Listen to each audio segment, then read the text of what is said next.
Hi friends, welcome back to our channel. எல்லோரும் எப்படி இருக்கீங்க? நல்லா இருக்கீங்களா? இன்றைக்கி நம்ம கிருஷ்ண ஜெயந்தி வருது இல்லையா, அதை பற்றின வீடியோ தான் பார்க்க போகிறோம். கிருஷ்ண ஜெயந்தி அன்னைக்கு கிருஷ்ணனை எப்படி வழிபாடு செய்யணும்னோ, அன்னைக்கு என்னென்ன செய்யணும்னுங்கிறது தான் நம்ம விளக்கமாக இந்த வீடியோவில் பார்க்க போகிறோம்.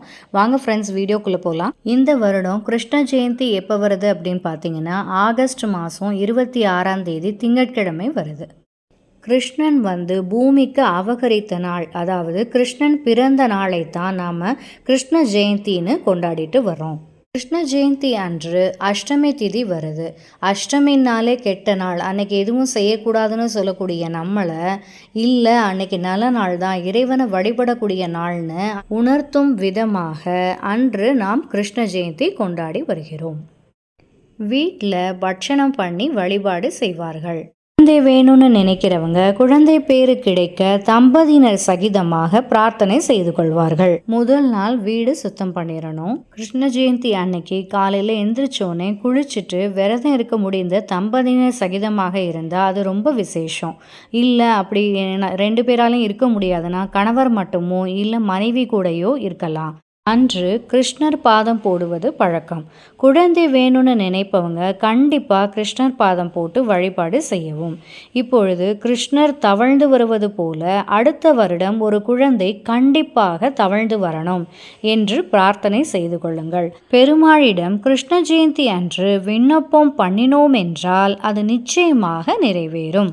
இந்த வருடம் இதே போல் வேண்டின பிறகு அடுத்த வருடம் வேண்டினார் போல் குழந்தை பேரு கிடைத்தால், ஆண் குழந்தையாக இருந்தால் கிருஷ்ணர் வேடமிடுவது, பெண் குழந்தையாக இருந்தால் ராதையாகவும், அதுவே இரட்டையராக இருந்தால் கிருஷ்ணர் பலராமர் வேடமிட்டு அவங்களுடைய கால் தடம் பதிக்கும் அருளை இறைவன் நமக்கு அருள வேண்டும் என்று பிரார்த்தனை செய்ய வேண்டும். ஒரு வருட குழந்தைக்கு மட்டும் இல்லை, எத்தனை வயது வரை நம் கண்ணிற்கு குழந்தையாக தெரிகின்ற அதுவரை கிருஷ்ணராக, ராதையாக, பலராமராக வேடமிட்டு அன்றைக்கு அந்த குழந்தையை தெய்வ நிலையில் உயர்த்தி பார்ப்பது என்ற நல்ல வழக்கம் நம்முடைய நாட்டில் இருக்கிறது. இதையும் நாம் ஒவ்வொரு ஆண்டு வழிபாடும் செய்து வரலாம். வீட்டில் கிருஷ்ணருக்கு பிடித்த எல்லா பட்சணங்களும் செய்து வழிபாடு பண்ண வேண்டும். என்ன பட்சணம் பண்ணலாம் என்று பார்த்தால், சீடை, முறுக்கு போன்றவை பண்ணலாம். வீட்டில் பண்ண முடியாதவர்கள் கடையில் வாங்கி வைத்து வழிபாடு செய்யலாமா என்று கேட்டால் தாராளமாக செய்யலாம். அது அவரவருடைய நேரத்தையும் வசதியையும் பொறுத்து. குறிப்பாக ஒரு இனிப்பு காரம், முக்கியமாக கிருஷ்ணருக்கு பிடித்த வெண்ணெய், தயிர், பால், நெய் ஆகியவை படையல் இருக்க வேண்டும். வெண்ணெயின் தாத்பரியம் என்னவென்றால், நாம் வீட்டில் பால் வாங்கினோம் என்றால் காய்ச்சுவோம் இல்லவா, அது எதற்காக? பாலில் இருக்கும் தண்ணீரின் தன்மையை வற்ற வைப்பதற்காக. உடனே பாலுக்கு கோபம் வந்துவிடும். ஏய் அக்னி பகவானே, என்னோடு சேர்ந்த என் நண்பன் தண்ணீரை நீ வற்ற வைக்கிறாயா என்று பொங்கி வரும். உடனே கொஞ்சம் தண்ணீரை தெளித்தீர்கள் என்றால் பால் உள்வாங்கும். தன்னுடன் சேர்ந்த நண்பனுக்காக தன்னிடம் உள்ள எல்லாவற்றையும் சமமாக பகிர்ந்து கொடுக்கும் உத்தமமான குணம் படைத்தவனை, அதனால்தான் நாம் பால் போன்ற குணம் உடையவன் என்று சொல்கிறோம். பாலை காய்ச்சின பிறகு இளம் சூட்டில் உரை ஊற்ற வேண்டும்.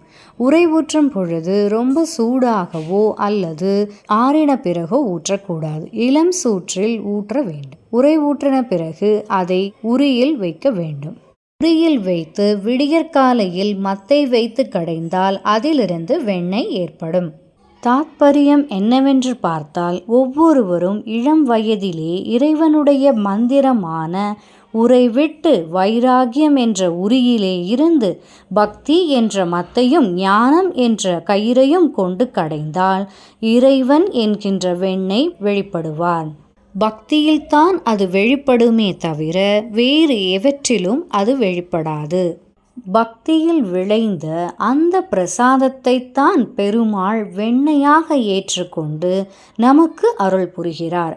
அதனால்தான் கிருஷ்ணர் பரமாத்மாவுக்கு அந்த வெண்ணெயை சமர்ப்பணம் பண்றோம். இவ்வளவு சிறப்புடைய இந்த கிருஷ்ண ஜெயந்தியை பார்த்தால் நம்முடைய நாட்டில் மட்டுமல்ல, எல்லா நாட்டிலும் கொண்டாடுகிறார்கள். வீட்டில் வழிபாடு செய்யலாம்.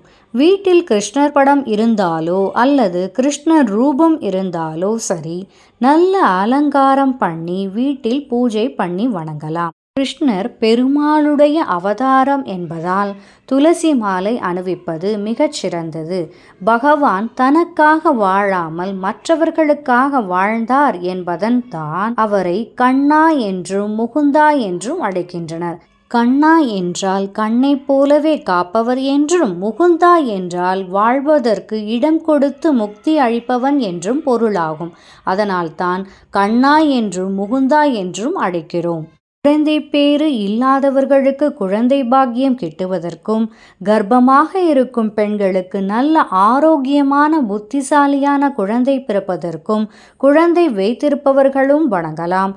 எதற்காக என்றால் அவர்களுக்கு நல்ல கல்வி, கேள்வி போன்ற நலன்கள் பெறுவதற்காகவும், பெரியவர்கள் ஆத்ம மகிழ்ச்சி தரக்கூடியதாகவும் இருப்பதால் அப்போ சின்னவங்களில் இருந்து பெரியவங்க வரைக்கும் எல்லாருக்கும் நலனை தரக்கூடிய ஒரு அற்புதமான விழாவாக இந்த கிருஷ்ண ஜெயந்தி நமக்கு கிடைத்துள்ளது. குறிப்பாக குழந்தை பேறு வேண்டும் என்று நினைப்பவர்கள் இந்த கிருஷ்ண ஜெயந்தி அன்று ஆதரவற்ற குழந்தைகள், அதாவது தாய் தகப்பன் இன்றி அனாதை ஆசிரமத்தில் இருக்கும் குழந்தைகள், உங்களால் ஆன ஏதேனும் உதவியை செய்யுங்கள். பாதம் வரைவது கோலத்தில் வரையணும். முதலில் வலது கால் வரையணும்.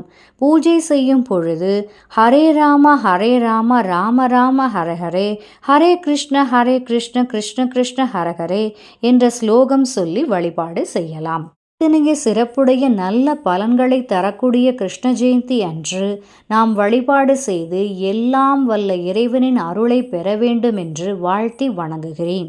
இந்த வீடியோ பார்த்து என்ஜாய் பண்ணியிருப்பீங்கன்னு நம்புகிறேன் ஃப்ரெண்ட்ஸ். இன்னும் நல்ல வீடியோவில் நெக்ஸ்ட் டைம் உங்களை மீட் பண்ணுற வரைக்கும் தேங்க்யூ, பாய்.